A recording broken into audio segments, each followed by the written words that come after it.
The fog was descending on everything around us, thick and suffocating, as if the world around me was starting to dissolve. I sat in my tank, cigarette in my mouth, watching the damn haze spread. At the beginning of the war in Ukraine, we thought it would be easy. A lightning strike, a quick victory, and we'd return home as heroes. But after months of failures and losses, it turned out that the only thing we really conquered was that train. The train we destroyed. Full of civilians, which we knew, but we didn't care. We needed something to report, something to justify our efforts.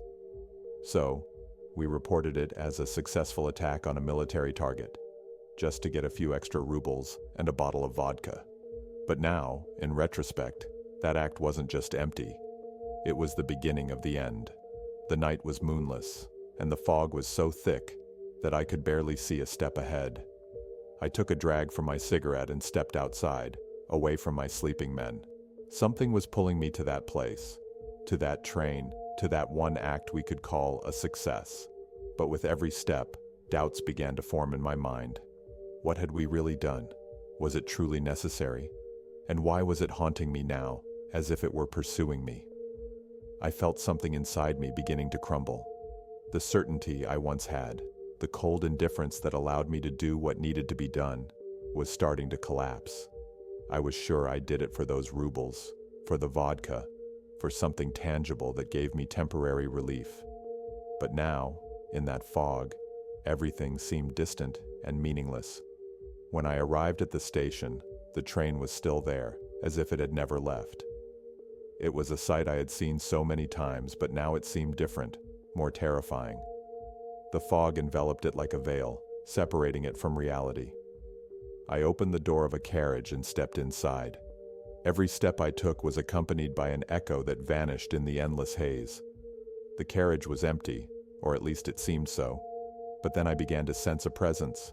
Something was there, hidden in the fog. I stopped and listened, and then I heard them. Voices whispering. They were the voices of those we had killed, those we had condemned to death for a few rubles. I closed my eyes and tried to ignore them, but I couldn't. They were there, in my thoughts, constantly reminding me of what I had done. "Captain," came a voice from behind me. I turned and saw Sergeant Petrovsky. His face was pale, eyes wide with fear. "Sir, this place is cursed. They say that anyone who steps here never leaves." I shook my head, trying to suppress my own fear. "What nonsense are you talking about, Petrovsky? It's just an old train." "No, sir," Petrovsky said with subdued despair.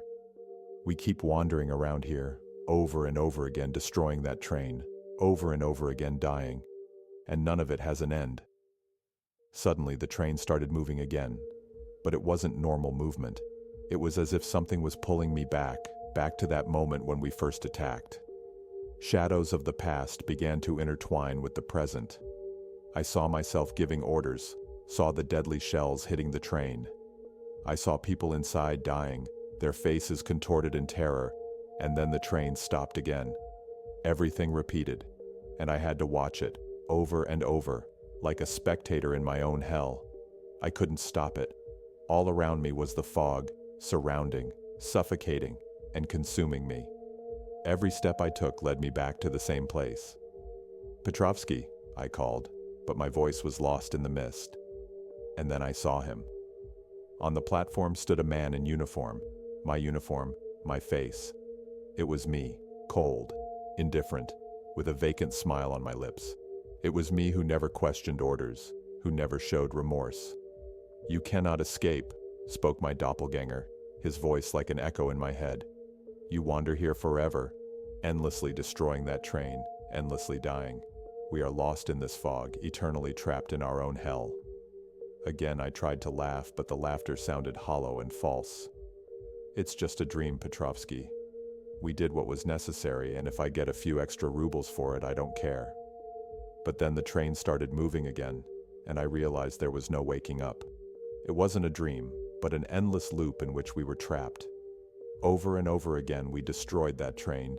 Over and over again we died, and the fog around us never lifted. We were condemned to wander in this fog. Lost in the past we created ourselves. Doubts engulfed me, destroyed everything I thought I was. And while I wandered, that success, destroying the train, which was nothing more than an act of desperation, was the only result I ever achieved. But now I knew it wasn't enough. It would never be enough.